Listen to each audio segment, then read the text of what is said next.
नमस्कार दोस्तों, स्वागत है आपका जुनून सिविल सर्विस में। आज हम लोग अपनी इकोनॉमी की स्ट्रैटेजी सीरीज में पार्ट 4 देख रहे हैं। हमने 2 थीम्स कवर कर ली हैं, बेसिक सोर्सेज वगैरह देख लिए हैं। अगर आपने वो नहीं देखा है तो वो वीडियो आप जाके देख सकते हैं, लिंक आपको डिस्क्रिप्शन में मिल जाएगा या प्लेलिस्ट में आप जाके देख सकते हैं। इसके अलावा मैं टेलीग्राम में भी सारी चीज़ें पोस्ट कर रहा हूँ ग्रुप के अंदर, तो सारी चीज़ें यहाँ वीडियो में मैं नहीं डाल सकता, हर चीज़ का वीडियो नहीं बनाना पॉसिबल नहीं होता है। तो अगर आपने वो ज्वाइन नहीं किया है तो वहाँ पे आप ज्वाइन करके सारी चीज़ें कलेक्ट कर सकते हैं। जो मैंने जितनी भी पीडीएफ वगैरह आंसर राइटिंग की है वो वहाँ सारी अवेलेबल है, आप वहाँ जाके कलेक्ट कर सकते हैं। बिल्कुल, आज हम लोग अपनी आज की थीम स्टार्ट कर लेते हैं जल्दी से। तो आज का हमारा थीम है population, demographic dividend, skill development और एम्प्लॉयमेंट। मतलब कि जनसंख्या, जनसांख्यिकीय लाभांश, कौशल कौशल विकास और रोजगार। तो अब मैं जल्दी से ब्रीफली इसका कनेक्शन समझा देता हूँ कि कैसे ये चीज़ें कनेक्टेड है, ताकि आपको एक ब्रीफ कॉन्सेप्ट समझ में आ जाए। बहुत ज़्यादा आज लंबा वीडियो नहीं करेंगे, बिल्कुल शॉर्ट में चीज़ें देखेंगे। तो ये है कि अब आप जैसे लास्ट वीडियो में हमने देखा था आर्थिक वृद्धि और विकास की हमने बात की थी। तो हम देखते हैं हमारी एक जनसंख्या है, तो जनसंख्या में हम ये भी सुनते हैं कि हमारा डेमोग्राफिक डिविडेंड है, जनसांख्यिकीय लाभांश है कि हमारा मेजोरिटी जो यूथ है वो 35 साल के नीचे है, तो हमारा एक यंग नेशन है, ऐसा हम बोलते हैं। लेकिन हमें ये समझना है कि अल्टीमेट एम हमारा क्या है। अल्टीमेट एम ये है सरकार का कि सबको रोजगार मिले, लोग गरीबी रेखा के ऊपर आए, गरीबी में ना रहे, एक अच्छी जिंदगी सब लोग बिता पाए, ये एक सरकार का मोटिव होता है। उसी के लिए हम ग्रोथ की बात करते हैं, उसी के लिए हम एम्प्लॉयमेंट जनरेशन की बात करते हैं, उसी के लिए हम सारे सेक्टर्स को ग्रो करने की बात करते हैं।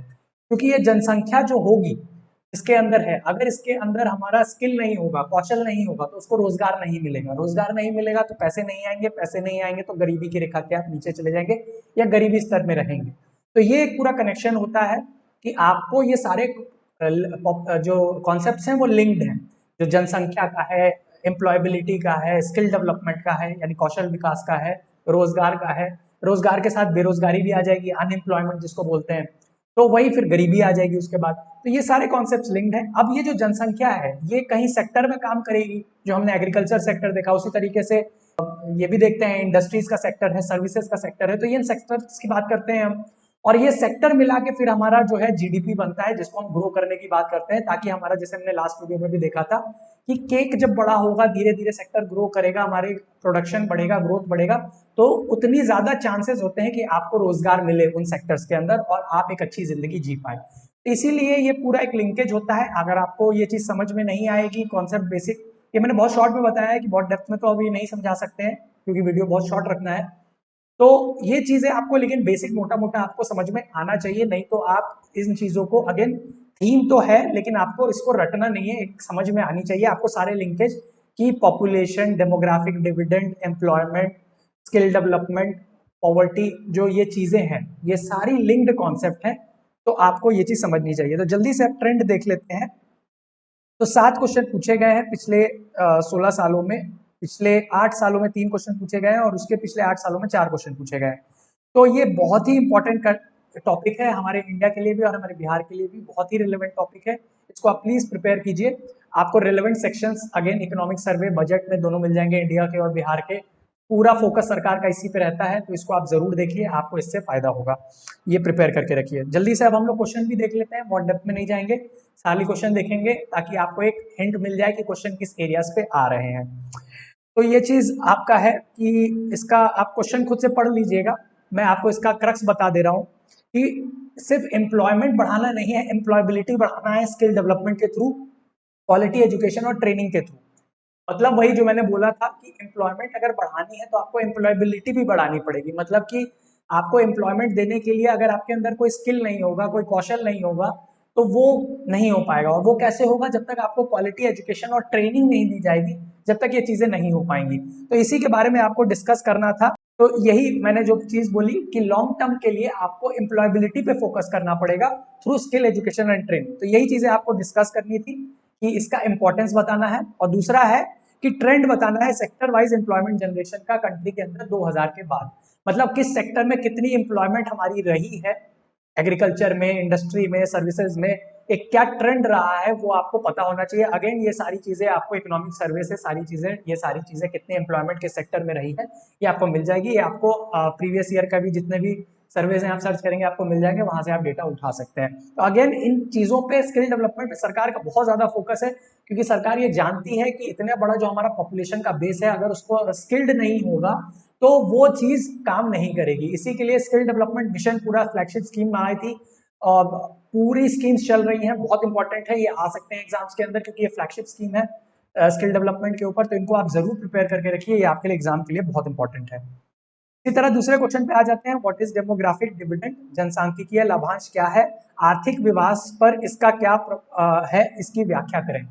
तो अगेन डेमोग्राफिक डिविडेंड, जैसे हम बात करते हैं कि हमारी पॉपुलेशन है, मेजॉरिटी पॉपुलेशन हमारी यंग है, 35 की एज के नीचे है, लेकिन अगेन इसका आपको बताना है प्रभाव क्या है इकोनॉमिक ग्रोथ के ऊपर। तो जैसा मैंने सारा लिंकेज आपको पहले ही बता दिया है, पॉपुलेशन है उसको एम्प्लॉयमेंट चाहिए, रोजगार चाहिए, उससे गरीबी की रेखा के ऊपर आएंगे, वो सेक्टर में काम करेंगे और उन सेक्टर से बेसिकली ग्रोथ आता है। तो ये एक पूरा कनेक्शन चेन है, तो आपको ये अगर कॉन्सेप्चुअल क्लैरिटी होगी तो इजीली आप पॉइंटर के थ्रू अपने आंसर को बना सकते हैं। अगेन बेसिक पॉइंट है कि इस पे क्वेश्चन आया हुआ है, ये टॉपिक इंपॉर्टेंट है, आपको प्रिपेयर करके रखना चाहिए। तो हम अपने नेक्स्ट क्वेश्चन पे आ जाते हैं, what is the nature of unemployment problem in India. Bharat में बेरोजगारी की समस्या की प्रकृति क्या है, मतलब हमारी बेरोजगारी जो है उसका नेचर क्या है, किस तरीके का है, तो वो आपको बताना है। Do you think that national employment guarantee act solve the problems of poverty and unemployment of rural poor. तो ये आपको बताना है कि ये जो नेशनल राष्ट्रीय रोजगार गारंटी अधिनियम जो है, क्या ये गरीबी और बेरोजगारी की प्रॉब्लम जो रूरल पुअर की है, क्या इसको ये समाधान कर सकेगा। तो आपको अगेन जैसे मैंने बोला कि आपको अनएम्प्लॉयमेंट समझ में आना चाहिए कि जो बेरोजगारी है, गरीबी है, इसका नेचर बिहार में क्या है, क्या फैक्ट्स हैं, ये आपको पता होना चाहिए। अगेन सिंपल क्वेश्चन है, अगर आपने चीजें समझी हुई हैं तो इजीली आप इन चीजों को टैकल कर लेंगे। What do you mean by social service sector, समाज सेवा क्षेत्र से आप क्या समझते हैं। Explain its role in the improvement of human development indices of Bihar, Bihar राज्य के मानक विकास सूचकांक के सुधार में इसकी भूमिका को स्पष्ट कीजिए। अब जैसे मैंने कल भी बोला था कि आपको टर्म्स के मतलब पता होना चाहिए, तो जैसे वहां पे भी आया था सोशियो इकोनॉमिक यानी आर्थिक और सामाजिक, तो वो सोशल सर्विस सेक्टर भी इस तरीके से एक टर्म है, आपको समझ में आना चाहिए सोशल सर्विस से क्या मतलब है और इसका ह्यूमन डेवलपमेंट का मतलब क्या होगा, उन इंडाइसेस का क्या मतलब होगा। अगेन आपको ये बेसिक टर्मिनोलॉजी और कॉन्सेप्ट क्लियर होने चाहिए। अगेन आपको ये सारी चीजें जो है इकोनॉमिक सर्वे और बजट के अंदर मिल जाएंगी और आप इजिली वहां से इन चीजों को उठा सकते हैं, आपको बिल्कुल कोई दिक्कत नहीं आएगी। सिंपल स्ट्रेट फॉरवर्ड क्वेश्चन है, ह्यूमन डेवलपमेंट से रिलेटेड जो भी कॉन्सेप्ट आएंगे पॉपुलेशन ह्यूमन डेवलपमेंट से रिलेटेड, वो आपको प्रिपेयर करके रखने ही है, ये बहुत इंपॉर्टेंट टॉपिक्स हैं।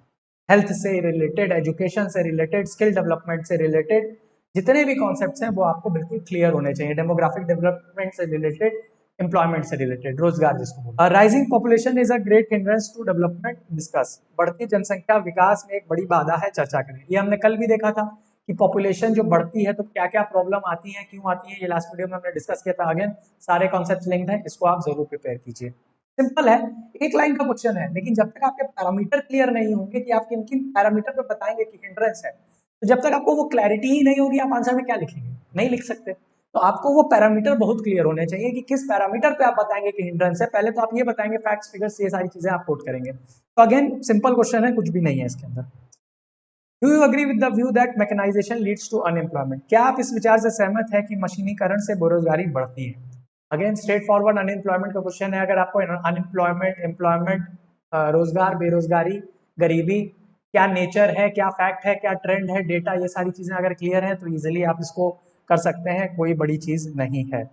तो ये था हमारा आज का ये सारा टॉपिक। फिर हम लोग अब अपने नेक्स्ट वीडियो में देखेंगे जब हम गरीबी और कुछ मिसलेनियस टॉपिक्स को देखेंगे, तो वो भी टॉपिक लिंक्ड है इससे, क्योंकि रोजगार, बेरोजगारी, एम्प्लॉयमेंट, कौशल विकास, ये सारे कॉन्सेप्ट से गरीबी लिंक्ड है। तो नेक्स्ट टॉपिक हम गरीबी का देखेंगे, पॉवर्टी का देखेंगे, और उसके बाद फिर हमारे दो और थीम बचते हैं, आपका इंडस्ट्री वाला थीम बचेगा इकोनॉमी में, और प्लानिंग वाला थीम बचेगा, और उसके बाद एक ज्योग्राफी का थीम बचता है। तो ये इस वीक के एंड तक हम लोग सारा चीज खत्म कर लेंगे। होपफुली आप लोग इससे आपको एक आइडिया मिलेगा कि आपको किस डायरेक्शन में बढ़ना है, किन सोर्सेज से पढ़ाई करनी है, ये मैं पहले ही बता चुका हूँ।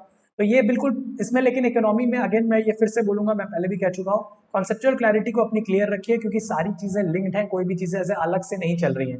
अगर आप कॉन्सेप्ट क्लियर रखेंगे तो आप सारे एग्जाम्स में अच्छा प्रिपेयर कर सकते हैं, चाहे वो यूपीएससी हो, यूपीपीसीएस, बीपीएससी या अदर स्टेट सर्विसेज एग्जाम्स या अदर कोई भी आप एग्जाम दे रहे हैं, एसएससी आरबीआई जो भी दे रहे हैं, आपको इसमें फायदा होगा। सीडीएस सीएपीएफ जितने भी एग्जाम होते हैं आपको सब में इसका फायदा होगा।